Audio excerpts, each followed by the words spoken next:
Hey everybody! Alright, so last time we learned a nice simple little beat. We learned about some of the parts of the drum set, even though we have a really stripped down drum set for today.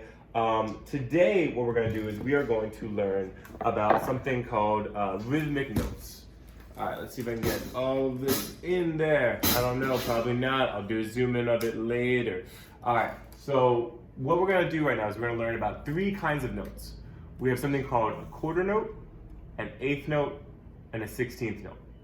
A quarter note is that top line you see. They're just four like straight down lines with like a little dot at the end. And the way we count quarter notes, drumming is all about counting. We're giving the rules of how to of like the beat to the rest of the band, right? And we need to know that we need to make sure that we're counting and making sure that we're keeping it all together. So quarter notes, we count them 1, 2, 3, 4. Right? Last beat we were playing 1, 2. Right? We were counting quarter notes. So what we're gonna do right now is we're gonna clap quarter notes, or you can hit it on the drum, whatever. And we're gonna do it for two measures of it, right? You're gonna go 1, 2, 3, 4, and then you're gonna go back to 1, 2, 3, 4. That's called a quarter note feel, quarter note pulse. Okay. Now the second kind of note we're gonna get into is called an eighth note. Let's see if you can see that. There we go. So that top line's a quarter. Like I said, don't worry, there'll be a picture. I'll freeze frame it. The second line is called eighth notes, which the way we count eighth notes, we count them 1 and 2 and 3 and 4 and 1 and 2 and 3 and 4. I'll explain why we're only counting to 4 later. We'll get into that in another lesson where we talk about something called time signatures. So what eighth notes are, right? It's basically a quarter note, but then a note in between, right? So let's say this hi-hat is my quarter, or let's say this snare is my quarter. 1, 2, 3, 4. Now this is my eighth note. 1 and 2 and 3 and 4 and 1 and 2. Right? You see that? There's 2 eighth notes basically for every 1 quarter note. There's a quarter note and then the note in between.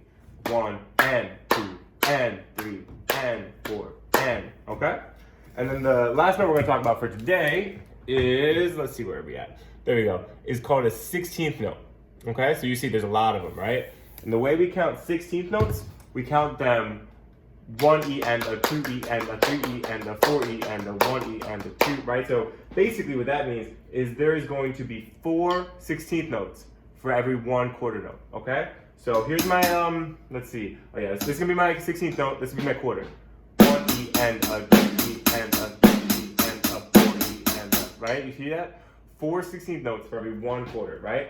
1, right? That's our quarter. And then E and E and E and, or if we go fast. Okay? So that means there are 4 16th notes for every 1 quarter note. There are 2 eighth notes for every 1 quarter note, right? 1 and 2 and 3 and 4 and. And that also means that there's 2 16th notes for every 1 eighth note. I'll show you like the diagram of that. It's gonna be a little hard to see. I know this isn't the best way to do it, but essentially when you're going 1 and, the 16th notes are the notes in between. So you have 1, right? So let me see if I can get the eighth notes in there. All right, so with eighth notes, we go 1 and 2 and, right? 16th notes, we go 1 E and, right? So there's a note in between. So there's 2 16th notes for every 1, 2 16th notes for every 1 eighth note, okay? So that I know is a whole bunch of mumbo jumbo. It will make sense as we're about to play this next beat. Okay? Actually, you know what? We're gonna get into the beat in the next lesson.